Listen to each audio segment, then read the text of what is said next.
اللہ اکبر۔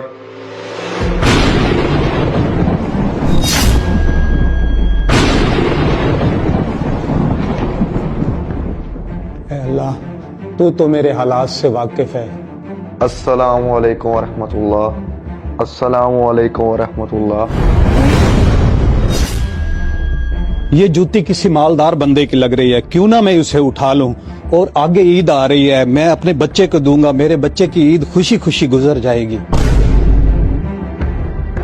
ارے امام مسجد صاحب، آپ یہ کیا کر رہے ہو؟ آپ میرے جوتے چوری کر رہے ہو؟ نہیں محترم، آپ غلط سوچ رہے ہیں، میں آپ کی جوتی اٹھا نہیں رہا تھا، راستے سے ہٹا رہا تھا۔ اچھا، تو پھر مجھے ہی کوئی غلط فہمی ہوگی۔ میں نے جو آپ پر الزام لگایا ہے، میں اس کے لیے شرمندہ ہوں۔ ارے امام صاحب، یہ کیا ہے؟ آپ اندر چلے میرے ساتھ، میں یہاں لوگوں کے سامنے تماشا نہیں بنانا چاہتا۔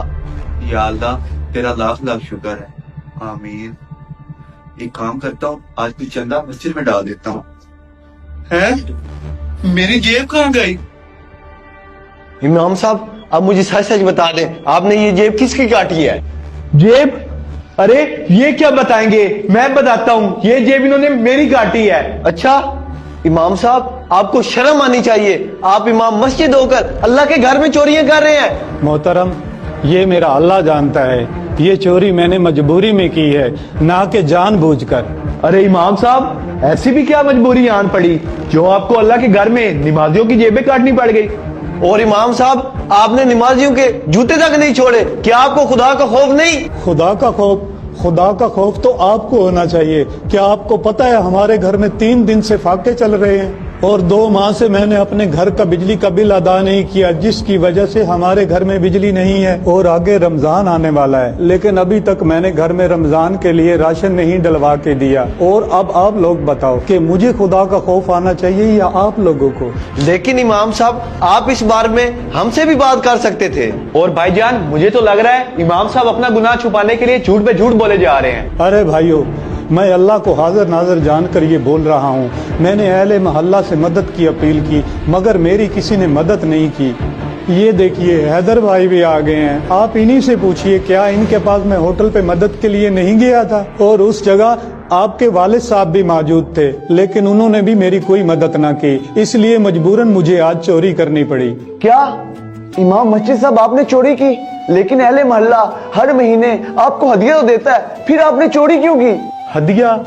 اہل محلہ اس مہنگائی کے دور میں 2000 سے کیا بنتا ہے بھائی؟ واقعی امام صاحب، اس مہنگائی کے دور میں 2000 سے کیا بنتا ہے، اور ہم نے بھی اس بارے میں کبھی نہیں سوچا، ہم اپنے کیے پہ بہت شرمندہ ہیں۔ بالکل عرب بھائی، آپ نے ٹھیک بولا، میں بھی اپنے کیے پہ شرمندہ ہوں، اور اہل علاقہ بھی اپنے کیے پہ شرمندہ ہے۔ ہمارے پاس عیاشی کرنے کے لیے تو پیسے ہیں، پر امام مسجد کو دینے کے لیے اتنے پیسے نہیں ہیں کہ ان کے گھر کے سارے حالات ٹھیک طرح سے چلیں۔ جی بالکل حیدر بھائی، آپ نے بالکل ٹھیک کہا، ہمارے پاس شادی بیاہوں پہ تو اڑانے کے لیے پیسہ ہے، لیکن امام مسجد کو دینے کے لیے ایک پھوٹی کوڑی نہیں ہے۔ جی بھائی، آپ نے بالکل درست کہا، اور امام مسجد صاحب، جو آج آپ نے چوری کی ہے اس کا گناہ اہل علاقہ پر ہے، کیونکہ یہ چوری آپ نے مجبوری میں آ کے کی ہے، کیونکہ پورے اہل علاقہ نے آپ کی مدد نہیں کی تھی۔ اب ہمیں چاہیے کہ ہم ان کی مالی مدد کریں تاکہ یہ آئندہ کبھی چوری نہ کریں۔ جی حیدر بھائی، آپ نے بالکل درست کہا، اب ہم پر فرض ہے کہ ہم ان کی تنخواہ اتنی مقرر کر دیں جن سے ان کے گھر کا نظام بآسانی چل سکے۔ میں آپ لوگوں کا بہت شکر گزار ہوں جنہوں نے میرا احساس کیا اور مجھے سمجھا۔ نہیں امام صاحب، یہ تو ہمارا فرض تھا، اور ہمارا دین بھی ہمیں اسی چیز کا درس دیتا ہے۔ اب ہم چلتے ہیں کیونکہ ہم نے اہل محلہ سے بات کرنی ہے۔ اگر آپ کو یہ ہماری ویڈیو اچھی لگی ہو تو صدقہ جاریہ سمجھ کر شیئر کیجئے۔ شکریہ۔